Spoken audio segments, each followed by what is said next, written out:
NCERT base concept check કર્યો છે.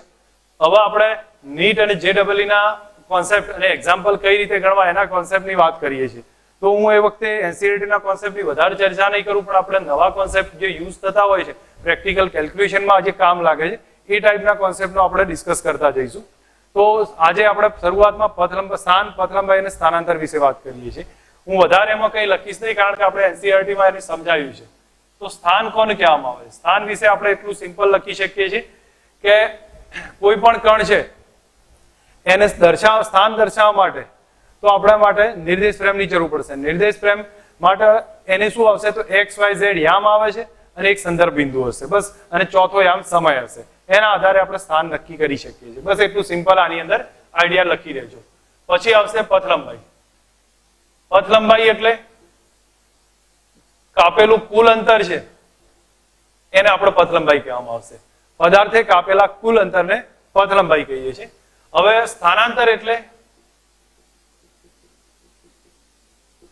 પદાર્થના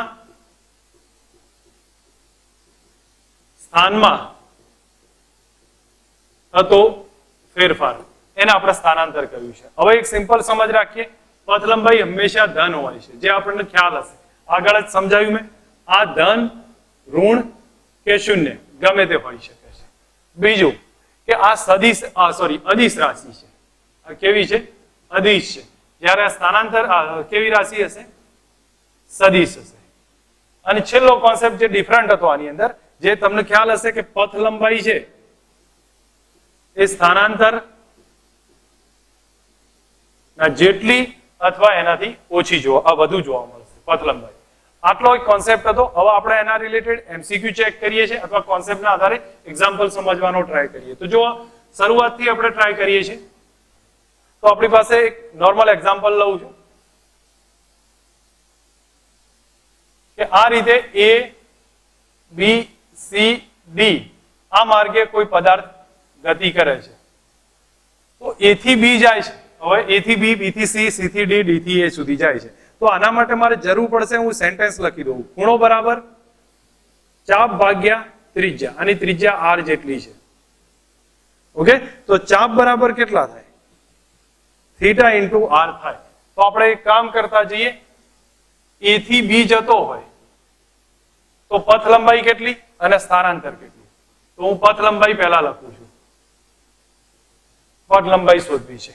તો અહીંથી આ જે ચાપ થયો ને એ પથ લંબાઈ થઈ બરાબર ખૂણો ગુણ્યા ત્રિજ્યા, એટલે થીટા ઇન્ટુ R. ચાપ જ થયો ને એ પથ લંબાઈ થયો. Theta into R. થીટા છે આ ખૂણો π/2 થયો. આ કેટલો થશે? 90 નો. 90 ના લખાય પણ આપણે રેડિયનમાં લખાય. તો આ ખૂણો π/2 થશે. અને બીજું કે જે લોકોને હજી કન્ફ્યુઝન હોય, જે લોકો સમજ્યા ના હોય, એમના માટે બેઝિક મેથ્સના લેક્ચર એક વખત જોવા જરૂરી છે. આ π/2 90 નું શું રિલેશન છે, કેમ યુઝ થાય છે, તો બેઝિક મેથ્સના લેક્ચર એક વખત જોઈ લે અને એ પ્રમાણે એમને ખ્યાલ આવશે. કારણ કે અહીંયા એંગલ π/2 છે, અહીંયા પાઈ છે, અહીંયા 3π/2 કેમ આવે છે તમે વિચારજો, અને અહીંયા 2π આવશે. તો હવે તમે વિચાર કરો, સિમ્પલ અર્થમાં તમને ખ્યાલ આવે. 0 થી π/2 પ્લસ π/2 એટલે પાઈ, 3π/2 અને ફરી 2π. તો અહીંયા π/2 ઇન્ટુ R એ શું થઈ ગયું? પથ લંબાઈ થઈ. તો આપણે સ્થાનાંતર કોને કહીશું? સ્થાનાંતર એટલે A થી B વચ્ચેનું અંતર થાય, આ ડિસ્ટન્સ AB. તો રેખાખંડ AB થશે. અને AB એટલે પાયથાગોરસનો પ્રમેય, √r² + r². કારણ કે આ કર્ણ થઈ ગયો ને AB, તો r² + r², that means √2r જવાબ આવે. √2 ઇન્ટુ R આન્સર થશે. આ થઈ ગયું AB માટે. હવે A થી C જતો હોય તો A થી C સુધી જાય છે તો પથ લંબાઈ કેટલી? બરાબર ખૂણો ગુણ્યા ત્રિજ્યા, અથવા પછી એમ કરી દો અડધો પરિઘ થાય. પરિઘ છે 2πr, એનો અડધો ભાગ. તો અડધો પરિઘ કહો અથવા ખૂણો ગુણ્યા ત્રિજ્યા. તો અહીંથી આમ જાય ખૂણો પાઈ છે, થીટા ઇન્ટુ R, તો પાઈ ઇન્ટુ R, અથવા 2πr/2 કરો તો એ πr આવશે. અને સ્થાનાંતર, સ્થાનાંતર કેટલું? તો તમે સમજો સ્થાનાંતરમાં કેટલું આવે. અહીંથી આમ સીધો જાય, નીકળીને અહીંયા જાય છે, તો આ સ્થાનાંતર કયું કહેવાય? કેટલું સ્થાનાંતર? R + R, 2R થાય. સ્થાનાંતર 2R થયું છે. નેક્સ્ટ આવ્યું A થી D. પથ લંબાઈ સ્થાનાંતર ડી થી આ એ થી ડી નહીં પણ ઈ આવશે અને એમાં એ પથ લંબાઈ સ્થાનાંતર સમજ રાખીએ એ થી ડી જાય છે એ થી ડી જાય છે તો એ થી ડી એટલે એનો ખૂણો ગુણ્યા ત્રિજ્યા કરી શકીએ પથ લંબાઈ એટલે થીટા ઇન્ટુ આર અહીંયા આવે આમ થઈને તો થીટા 3π/2 આવે 3π/2 અને ત્રિજ્યા છે આર ખૂણો ગુણ્યા ત્રિજ્યા સ્થાનાંતર કેટલું તો સ્થાનાંતર તો એ થી અહીંયા જ આવે છે તો એ થી ડી જ કહેવાય સ્થાનાંતર એટલે રેખાખંડ એડી આ ડિસ્ટન્સ તો આર છે આ આર છે તો √2r જ થાય જેમ આને શોધ્યું હતું એમ જ √r² + r² that means √2r થઈ ગયું હવે ચેક કરીશું આગળ એ થી ફરીને એ સુધી આવે છે એ થી ફરીને એ સુધી આવે છે તો પથ લંબાઈ કેટલી પરિઘ જેટલી પરિઘ એટલે 2πr અને સ્થાનાંતર 0 થાય કારણ કે આમથી ફરીને અહીંયા આવી ગયો સ્થાનાંતર 0 થશે આ એક કોન્સેપ્ટ થયો છે જે ધ્યાન પર રાખવાના છે ક્વેશ્ચન તમે સમજજો નેક્સ્ટ હવે ક્વેશ્ચન બીજો લઈએ છીએ એવો છે નોટ કરવાની છે પરફેક્ટ નોટ બનાવજો જેથી કરીને આગળ જતા તમને એનું કામ લાગે બીજી એક ખાસ વસ્તુ કહેવા માંગુ છું કે આ જે લખાઈએ છીએ તો એની પરફેક્ટ એક નોટ પ્રિપેર કરજો જેથી રીડિંગ ટાઈમે તમને પ્રોપર એમાં અંદાજ આવે અને જરૂર પડે એ પ્રમાણે ઉપયોગ કરી શકો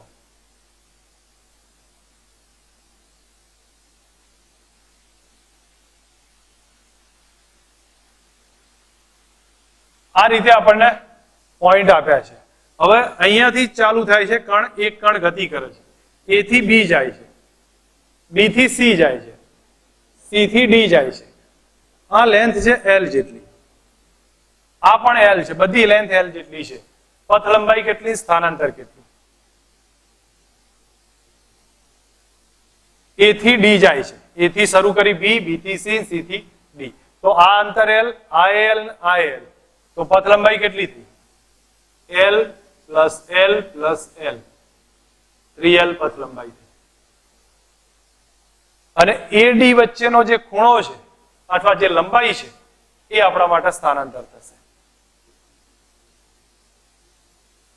અને તમને લોકોને એક મોઢે યાદ હોવું જોઈએ આમાં હું ફાલતુ ટાઈમ પાસ નહીં કરું મેથેમેટિકલ ડિટેલ છે ધારો કે ચોરસ હોય એલ લંબાઈ તો આ કેટલા થશે √2l થશે કેમ કારણ કે l² + l² √l² + l² એટલે કેટલા આવી જશે √2l થાય યાદ હોવું જોઈએ ચોરસનો વિકર્ણ થાય √2l સમઘનનો વિકર્ણ √3l થાય સમઘનનો વિકર્ણ √3l થાય તો સ્થાનાંતર આ થશે આ થાય √3l સમઘનનો વિકર્ણ એટલે આપણે બીજું વધારે માથાકૂટ વગર હું લખી દઉં છું √3 * l ડિસ્ટન્સ મળે સમઘનનો વિકર્ણ યાદ રાખી લેજો √3l આ સ્થાનાંતર થયું અને પથ લંબાઈ થઈ 3l થશે ઓકે આ એક એક્ઝામ્પલ સમજવાનું હતું જે આપણને ખ્યાલ આવે એવો છે અને કોન્સેપ્ટ થી ક્લિયર થાય એવો છે નેક્સ્ટ બીજો એક એક્ઝામ્પલમાં આપણે ચેક કરીએ કે ધારો કે અને આ કોન્સેપ્ટ યાદ રાખજો દરેક જણા યાદ રાખ્યા ને આ છે હવે કણ અહીંથી અહીંયા જાય છે એ થી બી સુધી જાય તો આ થઈ ગયું AB છે ને ચાપ AB એ પથ લંબાઈ છે અથવા હું થોડું વ્યવસ્થિત લખી દઉં છું પથ લંબાઈ કેટલું સ્થાનાંતર કેટલું બરાબર ચાપ AB પથ લંબાઈ થશે ચાપ AB થાય અને એને આપણે ચેક કરીએ તો ખૂણો ગુણ્યા ત્રિજ્યા તો ત્રિજ્યા r જેટલી હોય તો થીટા ઇન્ટુ r થાય એ પથ લંબાઈ થઈ ગઈ સ્થાનાંતર કેટલું તો ધ્યાન રાખજો સ્થાનાંતર થાય 2r sin θ/2 આ ધ્યાન રાખી દઈએ 2r sin θ/2 આ સ્થાનાંતર હશે ક્યાંથી સૂત્ર આવ્યું છે તો સદિશમાં તમને ખ્યાલ આવશે જે લોકો સદિશ કદાચ સમજ્યા હોય ના સમજ્યા હોય તો ચોથા ચેપ્ટરમાં સદિશ ફરી આવશે એ વખતે આપણે ફરી ચેક કરીશું અત્યારે હાલ ધ્યાન રાખે કે આ જે ડિસ્ટન્સ થયું ને રેખાખંડ AB આ સ્થાનાંતર થયું કહેવાય એટલે આપણે સ્થાનાંતર બરાબર રેખાખંડ AB કહી દઉં છું. તો એ ડિસ્ટન્સ આપણને સ્થાનાંતર કેટલું આવે 2r sin θ/2. જેમ કે એક એક્ઝામ્પલ લઈ લઉં છું. એક્ઝામ્પલમાં તમે વિચાર કરો, જો આ 60 નો એંગલ છે તો પથ લંબાઈ કેટલી થાય? ત્રિજ્યા r બરાબર 1 મીટર લઈ લઉં છું. અહીંયા હું કેપિટલ R લખવું પડે અથવા સ્મોલ r બતાવી દો, ચલો કોઈ વાંધો નહીં. સ્મોલ r 1 મીટર છે તો પથ લંબાઈ કેટલી થાય? બરાબર થીટા ઇન્ટુ r. હવે થીટા કેટલો છે? 60. 60 ને રેડિયનમાં ફેરવો. ડિગ્રી છે ને, ડિગ્રીમાં ના લખાય, રેડિયનમાં ફેરવી દો. રેડિયનમાં ફેરવશો એટલે પાઈ બાય 180 ના આધારે ગુણવા પડશે. 60 ગુણ્યા pi by 180, that means pi by 3 થાય. પાઈ બાય 3 થઈ જશે. તો આપણે થીટા ઇન્ટુ r, થીટાના બદલે લખું છું પાઈ બાય 3 અને r 1 છે, that means pi by 3 metre શું થઈ ગયું? પથ લંબાઈ. સ્થાનાંતર કેટલું? સ્થાનાંતર થશે 2r sin θ/2. તો 2r થશે 1, કારણ ત્રિજ્યા 1 છે. sin થીટા sin 60 છે, sin 60/2, that means 2 sin 30. sin 30 થાય 1/2, 2 into 1/2 એટલે 1 મીટર આવી ગયું. તો આ સ્થાનાંતર 1 મીટર થયું અને પથ લંબાઈ થયું π/3. બરોબર છે? ધ્યાન રાખી દેજો, આ કોન્સેપ્ટ યાદ હોવા જોઈએ. એના આધારિત ગણવાના છે. એક બીજો દાખલો એવો ચેક કરીએ છીએ જેમાં આ જ કોન્સેપ્ટનો યુઝ થશે. તમે વિચારજો એ વખતે કયું રિલેશન આવશે. જેમ કે આપણી પાસે એક ષષ્ઠકોણ છે.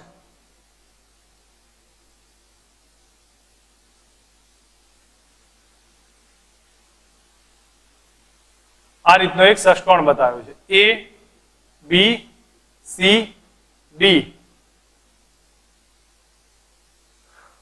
અને ચલો ડી સુધી જ રાખીએ, પછી તો બધું કોમન રિપીટ થશે. તો A થી B જાય, તો A થી B જાય છે. પથ લંબાઈ આ લેન્થ છે A જેટલી, બધી લેન્થ કેટલી છે? A જેટલી છે. A થી B જાય તો પથ લંબાઈ A થાય અને સ્થાનાંતરે કેટલા થાય? એ પણ એ જ થશે, A થી B માં. બરોબર? A થી C જાય, B અને B થી C જાય છે. A થી B, B થી C. તો પથ લંબાઈ કેટલી? બરાબર A plus A. A plus A કેટલા થયા? 2A થઈ ગયા. તો પથ લંબાઈ થશે 2A. સ્થાનાંતર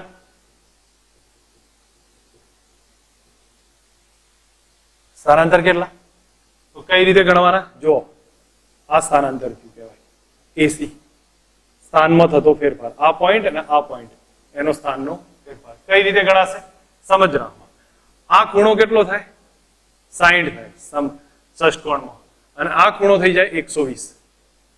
પછી યુઝ કરી દો. મેં હમણાં કયું સૂત્ર લખાવ્યું હતું? જો બે ખૂણો 120 હોય તો બે ચાપ વચ્ચેનો 2r sin θ/2 મૂકો કિંમત એમાં. 2r ના બદલે a, sin 120 ભાગ્યા 2 એટલે sin 60 થાય. sin 60 થાય √3/2. That means થાય 2a અને sin 60 થાય √3/2. તો એનો મતલબ √3 આયા. સ્થાનાંતર કેટલું થયું? √3. સમજ રાખજો, આ ક્લિયર થવું જોઈએ. હવે A થી D જવું છે,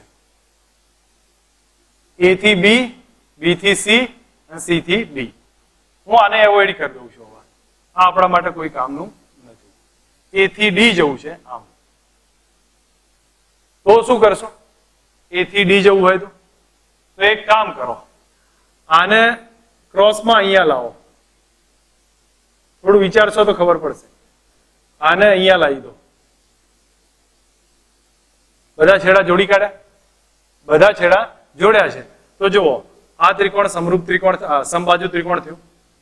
આ બાજુ સમબાજુ ત્રિકોણ. તો આ ડિસ્ટન્સ એ, તો આ એ, તો આ પણ કેટલા? એ. આ સમબાજુ ત્રિકોણ થઈ ગયો. આ એ છે, તો આ એ કેટલા થયા? એ. હવે તમે ચેક કરો કે A થી B, B થી C, C થી D, તો પથ લંબાઈ કેટલી?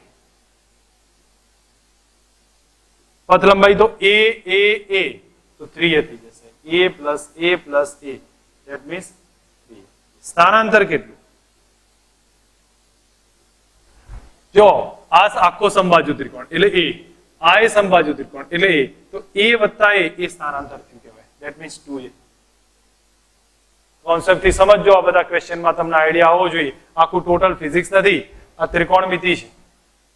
અને હું માનું ત્યાં સુધી તમને ભૂમિતિના ઉપરથી તમને ખ્યાલ આવી જવો જોઈએ કઈ રીતે ગણાય છે. આ કોન્સેપ્ટ થી સમજ રાખજો જેથી કરીને ક્લિયર થઈ જાય. હવે એવું જ એક બીજો એક્ઝામ્પલ લઈ લઉં છું, તમારી સામે રાખું છું. અહીં આપણી પાસે તમને એમ કહી દે A થી B જવું છે.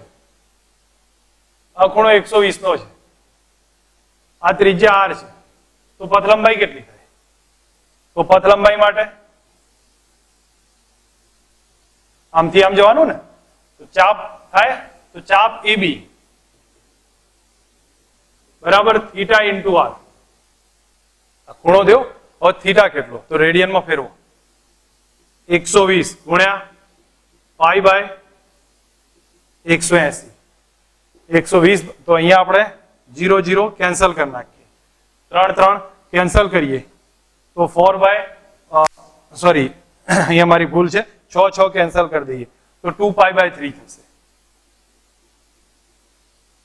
કેટલા રેડિયન આયા? 2 પાઈ બાય 3. તો આપણે થીટા ના બદલે લખી દઉં 2 પાઈ બાય 3 અને R. આ ચાપ છે. ઓકે, સ્થાનાંતરની વાત કરું છું. સ્થાનાંતર, તો સ્થાનાંતર આ થશે રેખાખંડ AB. અને સ્થાનાંતર બરાબર શું લખાય? તો સ્થાનાંતર માટે હમણાં મેં કીધું 2R sin theta by 2. sin theta by 2. તો 2R m ના m અને sin ખૂણો છે 120 ભાગ્યા 2 એટલે sin થાય.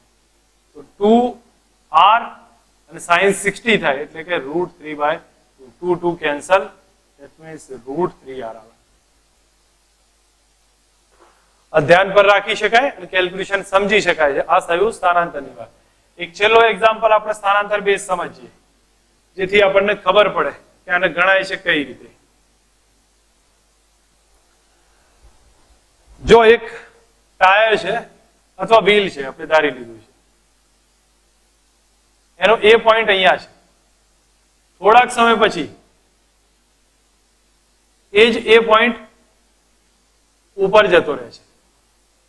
એ પોઈન્ટ અહીંયા હતો, પછી આમ ફરીને આ થાય ને, આમ રોટેટ થાય એટલે આમ ફરતો ફરતો એ પોઈન્ટ ક્યાં ગયો? ઉપર ગયો. તો સ્થાનાંતર કેટલું છે? તો સ્થાનાંતર અહીંયાથી આ ડિસ્ટન્સ થયું, સોરી અહીંયાથી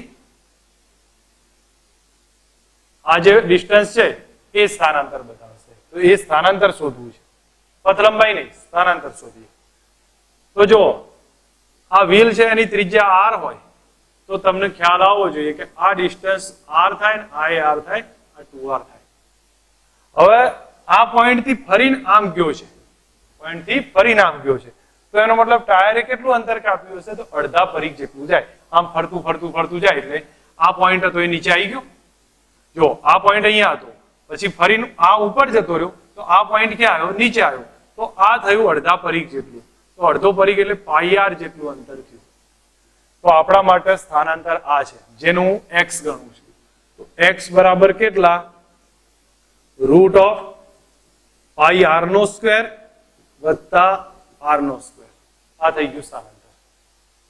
સમજ રાખો, તમને ખ્યાલ આવવો જોઈએ કે અહીંથી આમ ફરીને અહીંયા જાય તો આ પોઈન્ટ છે, તો B પોઈન્ટ સમજો અહીંયા છે, તો B અહીંયા આવી જશે. એટલે મીન્સ અડધો પરિઘ જેટલું અંતર કાપ્યું છે, તો πr થયું અને આ 2r થયું. સોરી અહીંયા r² નહીં આવે પણ કેટલા આવશે? 2r². બસ આ સ્ટેપ થશે, આ સ્થાનાંતર. આવા દાખલા બીજા ઘણા ગણી શકાય છે, આપણે કેલ્ક્યુલેશનમાં લેતા જઈએ તો. પણ આપણે અત્યાર સુધી એક સ્થાનાંતરનો બેઝ આઈડિયા, પથ લંબાઈનો સમજ આવી ગઈ છે, તો એ ધ્યાન પર રાખીએ છીએ. અને આના સિવાય એક ટેક્સ્ટબુકમાં એક એક્ઝામ્પલ આપેલો છે જે આપણા પર પ્રેક્ટિસ માટે છે, એટલે એ ટાઈમે આપણે કેલ્ક્યુલેશન કરીશું. નેક્સ્ટ જે ટોપિક હશે એના આધારે આપણે નીટ જી નો કોન્સેપ્ટ આગળ વધારીશું.